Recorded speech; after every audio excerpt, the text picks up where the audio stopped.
Tony Stewart just got some real bad news. His drivers are furious for the lack of performance. He's fighting a huge battle with NASCAR, and everything in the sport is going terribly wrong for him. But he can pull off his long-planned radical solution that would literally see NASCAR crumble in an instant. Let's go through it all piece by piece. Why does he hate NASCAR? And what is that silver bullet that he holds that can destroy the entire sport? Stick with us until the end. We promise we won't waste your time. Let's start with the most obvious reason for SHR's demise: the dissatisfaction of drivers with what they are receiving from the team. We've recently talked about how the future of SHR isn't looking the brightest right now, due to the fact that 2 of their drivers are retiring at the end of this year, and the other 2 are nowhere near where they're supposed to be in terms of performance and pace. Now, one of the 2 veterans, Aric Almirola, has openly spoke up about the disappointment in SHR and how bad the team actually is on the track, which is more or less the reason why he is definitely retiring this year after a change of attitude at the end of the 2022 season. It's safe to say that Almirola isn't one of the greatest drivers out there. He hasn't won a race since 2021, and in the first 15 races of the 2023 season, Almirola managed to finish only once in the top 10, closing out the Martinsville race at P6. The last time that we saw the number 10 Ford driver being competitive was back in 2018, when he clinched his first superspeedway victory at the Talladega Superspeedway and managed to finish 5th in the championship. But all that's left from this period is just memories and reminiscing about the good old times, as Almirola has brutally slammed the team for its lack of competitiveness in recent years. At the age of 39, Almirola expected a lot more from his team, but unfortunately for him, he wasn't fitted with what he desired. Unlike him, the other veteran, Kevin Harvick, seemed to have managed the pressure quite well, as the 45-year-old, who is also retiring after this season, is currently the best driver the team has. This speaks volumes about where SHR is headed and what the future holds for him, and that is why Almirola's disappointment in the team only goes to show that we are not going to see a good period for them anytime soon. When talking about this matter, Almirola was asked whether this was the scenario he expected once he joined the team, as he said, "No, certainly not what I expected. I expected more years like the first year, to be honest. I showed up here in 2018 and we not only won a race, but I was in contention to win probably 5 or 6 races throughout that year and consistently ran in the top 10, top 5. It was a team that on any given weekend felt like we could win, and that has certainly not been the case the last couple of years. It's disappointing for sure, but a lot of this is part of the sport too. Our sport is very cyclical. But it seems like the entire philosophy of operation in SHR is faulty, and the fact that both of their owners went public with their arguments about who should be the driver to replace Cole Custer, or whether or not Custer should be replaced in the first place, with the latter being the opinion of Gene Haas, which goes to show that the entirety of the team's way of working needs to see dramatic changes. Well, we might not live up to that expectation because, from what everyone knows, Stewart is focused on his own project called the SRX, or Superstar Racing Experience, one that has the potential to bring down NASCAR and be the future of the sport. We'll get to this later, but we want to talk about how Almirola's statements towards SHR also reflect the state of mind of Tony Stewart, who is working on a new settlement for the drivers and the team owners. The first thing that needs to be addressed here is Stewart's treatment of his drivers and the team's current competition. If you want to make changes in the sport, that's acceptable and is highly supported by the rest of the NASCAR world.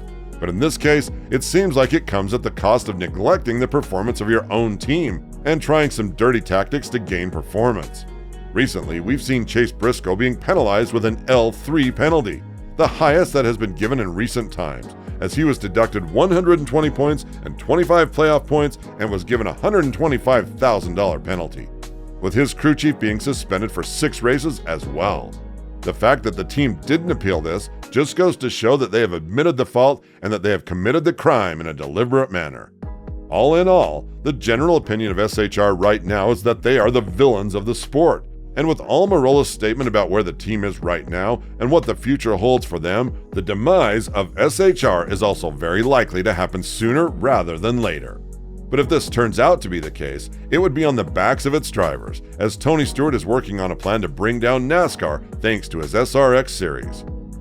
Tony Stewart found a way to exploit NASCAR's rules and use their own equipment, while running series that are not related to the sport in any way. That is why its popularity has doubled recently, with SRX hosting 6 races in 2023, all of which will be nationally televised on ESPN. What gives Stewart hope that these series could replace NASCAR is the business model, which, while it is still unknown what it would look like, will definitely not be nearly the same as the one that is currently present in NASCAR.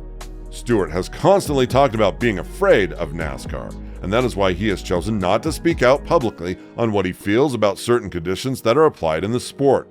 But even with this in mind, the actions that he takes behind the scenes are certainly approving the demise of NASCAR. The positive thing for him is that he is the sport of all the team owners, as the recent boycott of NASCAR's quarterly meeting only goes to show that the team owners have had enough and want to be treated as equals. One of the main reasons why NASCAR could see its demise, according to fans and experts, is because the sport is currently being led by someone who hasn't driven a race car in their life. And if Stewart were to be the face of the newly founded category of NASCAR, then rest assured that things would act out very differently for the present side. He has had his fair share as a NASCAR Cup Series driver, retiring in 2016 and being a team owner from 2011 onwards, winning 2 Cup Series championships as a driver and 1 as an owner in 2014 and 1 as an owner-driver in 2011. Obviously, his rich resume goes to show that he does understand what needs to be done to keep the involved parties happy, such as making the charters permanent and not temporary as they are right now, meaning that they should be renewed at a certain period of time. What Stewart has planned in his head is definitely something that could see the daylight, and the fact that the team owners receive only 25% of the total revenue right now is the fuel in the tank that propels the talks, not just from the co-owner of SHR, but from all the team owners right now. For comparison, the Formula One sport gives an equal 50-50 share to the team owners of all of the revenue that's granted from the sport, and this is something that NASCAR should be headed towards, according to the RTA. But is the situation inside his team going to be the breaking point of Stewart continuing with his pursuit, or will it be the contrary, the wind in the sail for the former champion, as he could use it to show how bad the current NASCAR policies have turned out to be for his drivers and his team? Almirola, for one, isn't regretting the time he spent with the team and the overall presence in the sport, saying that he had a lot to learn from the king of the sport, Richard Petty, as he continued to add, "Everybody has good years and bad years. There are seasons to life. There are seasons to a career, and so, for me, it doesn't water down the fact that I'm still racing at the highest level of stock car auto racing, something that I dreamed about as a kid." With Almirola and Harvick gone at the end of the season, and with Briscoe and Preece yet to prove they can be the leaders of SHR, the fate of the team is in unsafe hands, which might be the reason why Tony Stewart is looking to make a Hail Mary move and promote his series even further, prompting other team owners to join him and save the rest of what could be saved out of his fragile team. Will this turn out to be the scenario for SHR and NASCAR? Time will tell. But as of now, it seems like the team is in a worse position compared to the sport.